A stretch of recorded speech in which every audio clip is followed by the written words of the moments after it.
So today we are going to start a new topic, quadratic equation. यसमा थुप्रै नयाँ कुराहरू हामीले पढ्नु छ जुन कि 9 10 मा हामीले पढेका थिएनौं. ओके, यहाँनिर हामीले क्वाड्रेटिक इक्वेसनको रुटहरुको बारेमा, रुटहरुको रिलेसनको बारेमा हैन र त्यसको साथसाथै जुन कोएफिसिएन्ट्स हुन्छ, कोएफिसिएन्ट्सहरुको हेल्पले रुट्सहरुमा के कस्तो कन्डिसनहरु आउँछ त्यो सबै कुराहरू पढ्नु छ. सबैभन्दा पहिले let's start the meaning of quadratic equation. जुन कि हामीले सानै क्लासदेखि पढेका छौं. क्वाड्रेटिक इक्वेसनको एक्जाम्पलबाट सुरु गरौँ. जस्तै यो भयो x² - x - 2 = 0. यो क्वाड्रेटिक इक्वेसनको एउटा एक्जाम्पल. त्यसै अर्को एक्जाम्पल हामीले लेख्न सक्छौं 4x² - 1 = 0. यो पनि क्वाड्रेटिक इक्वेसन हो. त्यस्तै अर्को एक्जाम्पल हामीले लेख्न सक्छौं 9x² = 0. यो तीनटै क्वाड्रेटिक इक्वेसन्सको एक्जाम्पल. ओके, यो तीनटैलाई ध्यान दिएर हेर्नु. यसको फर्मेसन कस्तो छ? यसको फर्मेसन छ something into x² plus something into x plus something = 0, but the coefficient of x² must not be 0. यही हो यसको main important point. Coefficient of x² must not be 0. यहाँनिर हामीले यसलाई गायब गरिकन -x - 2 = 0 लेख्छौं भने त्यो क्वाड्रेटिक इक्वेसन हुँदैन, त्यो लिनियर इक्वेसन हुन्छ. ओके, सो यसलाई फर्मली कसरी डिफाइन गर्ने हामीले लेख्न सक्छौं. an equation in the form of ax² plus bx plus c = 0, where a is not equal to 0, is a quadratic equation. Clear छ? यो सबै क्वाड्रेटिक इक्वेसनको एक्जाम्पल. ओके, यो सबै हामीले पहिलेदेखि पढेकै कुरा हो. क्वाड्रेटिक इक्वेसनमा यहाँनिर हाईएस्ट पावर 2 हुनु पर्यो हैन. 3 भइदियो भने त्यो क्युबिक हुन जान्छ. यदि पावर 1 भइदियो भने त्यो लिनियर हुन जान्छ हैन. यो हो बेसिक कुरा. यसमा केही प्रब्लम छ त? Next point, roots of quadratic equation. ल यसलाई हेरौँ. रुट्स अफ क्वाड्रेटिक इक्वेसन भन्नुको मतलब जुन क्वाड्रेटिक इक्वेसनमा भेरिएबल हुन्छ, हामीले अहिले जुन एक्जाम्पल लियौं जसमा x भेरिएबल हो, त्यो x को भ्यालुज. ओके, x को भ्यालु जसले इक्वेसनलाई सेटिस्फाई गर्छ त्यसलाई रुट्स अफ क्वाड्रेटिक इक्वेसन भनिन्छ. ओके, भन्नाले हामीले x को भ्यालु निकाल्नु छ. जस्तै we have a quadratic equation taking ax² plus bx plus c = 0, where a is not equal to 0 and a, b, c all belong to real number. A quadratic equation. मतलब हामीले लियौं यसलाई एउटा quadratic equation in x लेख्न सकिन्छ. मतलब x चाहिँ variable. Okay, अब x भेरिएबल हो, यसमा चाहिँ x को भ्यालु के हुन्छ हामीले त्यो 9 10 मा पनि पढेका छौं. जुन फर्मुला त्यसैको अलिकति डेरिभेसन हामीले हेर्नु छ. अब रुट्स निकाल्नको लागि यसको थुप्रै प्रोसेसहरु छ. ठीक छ, हामीले x को भ्यालु निकाल्नु छ. थुप्रै प्रोसेसहरु छ. अब x को भ्यालु निकाल्नको लागि एउटा हो यसलाई सिम्पली 4a ले मल्टिप्लाई गर्नु. Multiplying both sides by 4a. यसले के हुन्छ? यो 4a² x² 4a bx plus 4a c = 0. यसले इजिली हामीले पर्फेक्ट स्क्वायर बनाउन सक्छौं अनि यो सल्भ हुन्छ. ठीक छ, यसले हामीले यो यदि दुईटै साइड्समा यदि 4a ले मल्टिप्लाई गर्छौं भने यसलाई इजिली पर्फेक्ट स्क्वायर बनाइकन हामीले x को भ्यालु अब्टेन गर्न सक्छौं. कसरी? अब यहाँ हेर्नु, यो 4a² छ. 4a² छ भने यसलाई 2a को स्क्वायर अनि x छ, त्यसकारण हामीले यसलाई x को स्क्वायर यसरी लेख्न सक्छौं. मतलब 2ax को स्क्वायर भयो प्लस फर्मुलामा लग्ने प्लस यसलाई फर्मुलामा लग्ने हो. ओके, फर्मुलामा कसरी लग्ने त 2 into 2 into 2ax भयो 2 into 2ax जस्तो यो a स्क्वायर यो पुरै a को स्क्वायर 2 into a भनेपछि यो पुरै a भयो अब b चाहियो यहाँ बाँकी के छ 4abx 2 2 जा 4ax अब b बाँकी छ b अनि यसको मतलब यो भयो a स्क्वायर प्लस 2ab अनि b छ भने हामीलाई b स्क्वायर चाहिन्छ हैन अब b स्क्वायरलाई ब्यालेन्स गर्नको लागि फेरि हामीले माइनस b स्क्वायर लेख्नु पर्यो अनि प्लस 4ac जो छ त्यसलाई एज इट इज सार्नु यहाँसम्म समस्या छैन होला हैन एकचोटी हेर त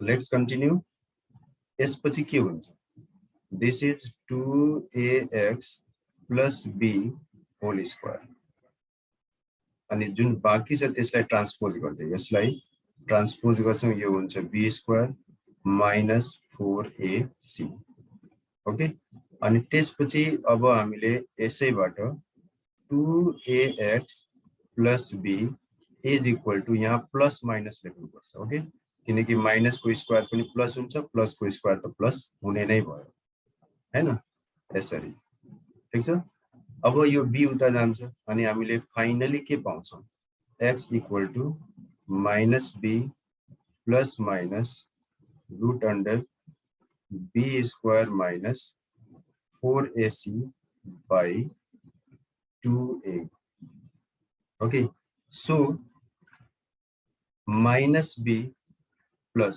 एउटा यो भयो b square minus 4ac by 2a हैन अब यसलाई हामीले अल्फा लेख्न सक्छौं okay and beta equal to minus b minus root under b square minus 4ac by 2a are the required roots okay यसको साथ साथै के बुझिहाल्नु यो जुन दुईवटा रुट आइराछ टेकिङ पोजिटिभ टेकिङ नेगेटिभ यो दुईटा रुट मध्ये कुनै एउटा रुटलाई अल्फा र कुनै अर्को रुटलाई बीटा जेनरली लेखिन्छ ओके यो नोटेसन हो हामीले लेख्न सक्छौं let alpha and beta be the roots of quadratic equation अनि एउटा प्लस वाला अर्को चाहिँ माइनस वाला यहाँ बीटा र यहाँ अल्फा पनि लेख्न सकिन्छ okay find roots of quadratic equation भन्छ भने हामीले यही प्रोसेसले प्रब्लमलाई सल्भ गर्नु पर्छ ठीक छ ल यसलाई हेरिहाल्नु त अब हेर्नुस् र बुझ्नुस् हामीले नेचर अफ रुट्स पढ्न गइराछौं रुट्सको नेचर रुट्सहरु जुन छ हामीले अहिले जुन रुट्स पढ्यौ त्यो रुट्सको बारेमा हामीले बुझ्नु छ कि कस्तो टाइपको रुटहरु हुन्छन् र ती रुटहरु कुन टाइपको हुन्छ भन्ने कुरा केमा डिपेन्ड हुन्छ हैन त्यसको लागि roots are unequal roots real and unequal roots यो भनेको कस्तो हो रियल एन्ड अनइक्वल रियल भनेको रियल नम्बर अनइक्वल भनेको डिफरेन्ट ठीक छ यसलाई एउटा एक्जाम्पल पहिला म दिदैछु जस्तै मानौ हामीसँग छ x square minus x minus 2 equal to 0 okay यसलाई यदि हामीले सल्भ गर्छौं भने फाइनली हामीले पाउने यही हो x plus 1 अनि x minus 2 फ्याक्टराइज गर्दा यही आउँछ ओके x को भ्यालु कति आउँछ -1 आउँछ 2 आउँछ दुईटा आयो र दुईटै के छ रियल नम्बर हो र अनइक्वल हो हैन यसैलाई भनिन्छ रुट्स आर रियल भयो and unequal भयो ओके रुट्स रियल भयो अनइक्वल भयो र साथ साथै रेशनल पनि छैन हैन रेशनल नम्बर छ किनकि इरेशनल त छैन रुट अंडर 2 त छैन रुट अंडर 3 त छैन हैन यो roots are real unequal and rational पनि हामीले भन्न सक्छौं यसमा हेर हामीले पढिसकेका छौं कि x को भ्यालु हुन्छ -b plus minus root under b square minus 4ac by 2a यो पढिसकेका छौं हैन यसैलाई सेपरेट गर्ने हो भने यो हुन्छ -b by 2a अनि प्लस माइनस यो हुन जान्छ b square minus 4ac by 2a हो नि अब a र b हैन a र b आफ्नो ठाउँमा छँदैछ अब यसलाई हेर्नु यतिलाई खाली यो यदि हैन यो यदि यसरी if b square b square minus 4ac is more than 0, is more than 0. अब यो more than 0 हुनुको मतलब के हो, यहाँ रूट अंडर 4 हुन सक्छ, रूट अंडर 5 हुन सक्छ हैन। यो more than 0 हुने बित्तिकै दुईटा भ्यालु आयो कि हैन, प्लस लिँदाखेरि एउटा भ्यालु आउँछ, माइनस लिँदाखेरि अर्को भ्यालु आउँछ हैन। जस्तै यसैमा हामीले b स्क्वायर माइनस 4ac को भ्यालु निकाल्छौं भने मोर देन 0 कुनै एउटा नम्बर आउँछ। ठीक छ, यसबाट हामीले के बुझ्यौं, यदि b स्क्वायर माइनस 4ac, यो b स्क्वायर माइनस 4ac लाई डिस्क्रिमिनान्ट भनिन्छ, डिस्क्रिमिनान्ट। ओके, डिस्क्रिमिनान्ट अफ द रुट्स, ठीक छ, अफ क्वाड्रेटिक इक्वेसन। र यो डिस्क्रिमिनान्ट को भ्यालु यदि मोर देन 0 छ भने रुट्स के हुन्छ, roots are real and unequal. अब यसबाट अब यसको काम कहाँ लाग्छ, यसको काम लाग्छ अब्जेक्टिभमा। Under what condition roots are real and unequal भनेर अप्सन दिएको हुन्छ, less than 0, more than 0, equal to 0 वा अरु कुनै, अनि हामीले यसलाई बुझेको हुनुपर्छ। कुरा बुझ्यौ, किनकि b स्क्वायर माइनस 4ac जुन हो मोर देन 0 हुन्छ तब न यसलाई हामीले सिम्प्लिफाई गर्छौं। लेस देन 0 मा त हुँदैन, इमेजिनरी भइहाल्छ, रुट अन्डर माइनस हुनु भएन। रुट को भित्र के हुनु पर्यो, 0 भन्दा ठूलो कुनै नम्बर आउनु पर्यो। 0 भन्दा ठूलो कुनै पनि नम्बर आयो भने हामीले दुईवटा डिफरेन्ट रुट पाउँछौं, एउटा प्लस लिएर एउटा नम्बर आउँछ, माइनस लिएर अर्को नम्बर आउँछ। So this is the condition. र यसको साथसाथै note, if a b c are rational, rational number by already given, and b square minus 4ac is perfect square, perfect square, perfect square भन्नाले कस्तो, यसैमा हेर्ने, यसमा a को भ्यालु कति छ 1, b को भ्यालु कति छ -1, c को भ्यालु कति छ -2। अब b स्क्वायर माइनस 4ac को भ्यालु निकाल्नु। b स्क्वायर भनेको 1 हो, अनि 4ac भनेपछि 8 आउँछ, 8 भनेपछि 9, 9 भनेपछि 3 स्क्वायर, परफेक्ट स्क्वायर भयो कि भएन, भयो हैन।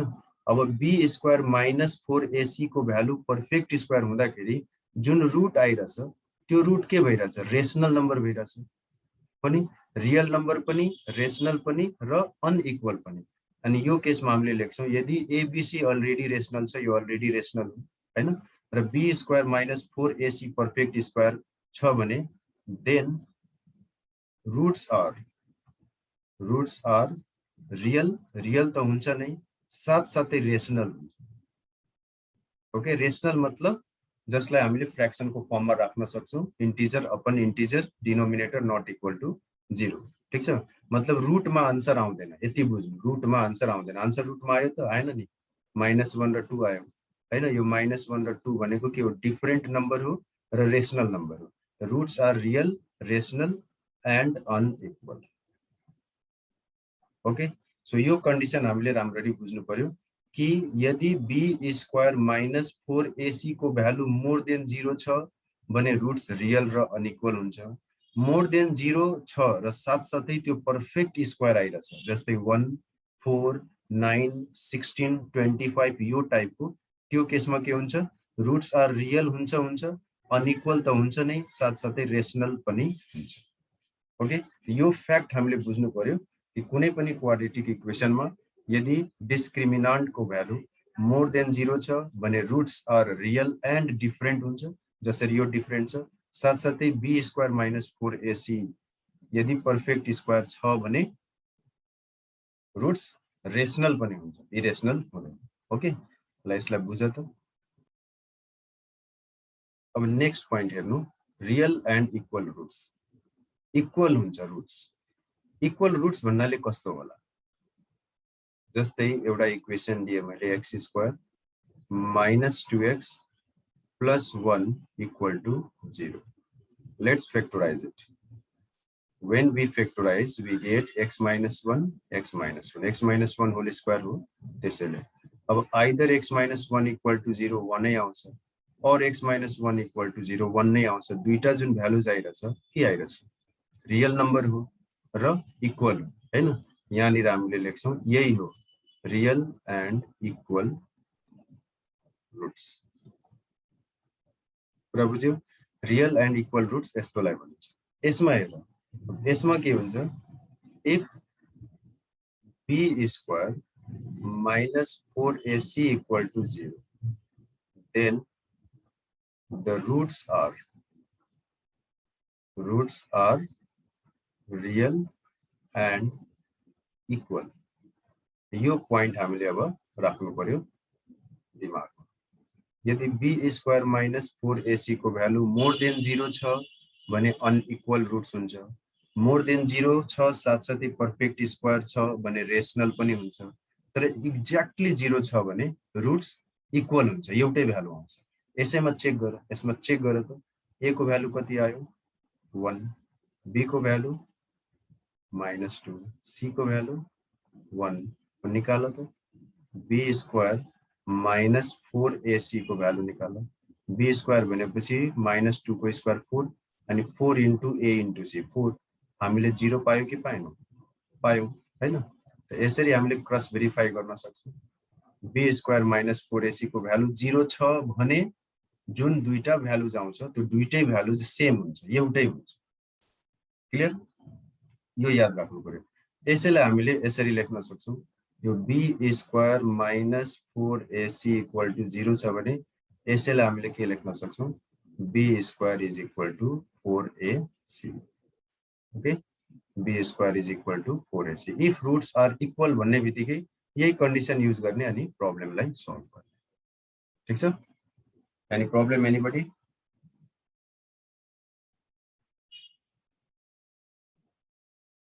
Next point imaginary and unequal roots. यसमा के छ, जस्तै x स्क्वायर भयो माइनस x, अब म लेखिरहेको छु यहाँ -1 इक्वल टु 0। यसलाई हामीले फ्याक्टराइज गर्न सक्दैनौं। पहिला यसको फ्याक्ट कन्डिसन हेरिहाल्नु ल। जस्तै b स्क्वायर -4ac जुन हो यो रुटको भित्र हुन्छ, रुटको भित्र यदि नेगेटिभ आयो लेस देन 0, रुटको भित्र नेगेटिभ आउने बित्तिकै त्यो आई सँग एसोसिएटेड भइहाल्छ, इमेजिनरी तिर गइहाल्छ हैन। त्यसबेला हामीले लेख्छौं roots are imaginary. Okay, and unequal किनकि प्लस लिइन्छ र माइनस लिइन्छ, दुईटा भ्यालु चाहिँ नै हो नि। त यो हो कन्डिसन इमेजिनरी को। b square -4ac lace than 0 आउँछ। यहाँ a को भ्यालु हेरौँ 1, b को भ्यालु -1, c को भ्यालु c को value let's write 1। Okay, c को भ्यालु 1। अब b स्क्वायर -4ac को भ्यालु हेर, b स्क्वायर भनेपछि यसको square -4 into a into c। हामीले पायौं कति 1 - 4 इक्वल टु -3 हैन। यसमा यदि यसलाई हामीले सल्भ गर्ने हो भने फर्मुला लगाएर सल्भ गर्दा फ्याक्टराइज हुँदैन। फर्मुला लगाउनुको मतलब हामीले युज गर्छौं x equal to -b plus -root under b square -4ac by 2a हैन। यो फर्मुला लगाउँदाखेरि यहाँ रुटको भित्र के आयो -3 आयो, रूट अंडर -3। रूट अंडर -3 लाई हामीले के लेख्छौं, रूट अंडर 3 into i हैन। त्यसकारण यो के भइहाल्यो, रुट्स आर इमेजिनरी भइहाल्यो। ओके, ल लेखिहाल्नुस्, रुट्स आर इमेजिनरी को यो कन्डिसन। र यो सबै अब्जेक्टिभमा काम लाग्छ। Roots are imaginary as well as unequal. Find the roots भन्छ र यसको यो क्वेशन छ भने हामीले यो फर्मुलामा भ्यालुज राख्छौं, आफै दुईटा भ्यालुज आइहाल्छ इमेजिनरी र कन्डिसन हेर b स्क्वायर -4ac को यो एक्जाम्पल। ओके, र यो यसको कन्सेप्ट। ल यसलाई हेरिहाल्नु।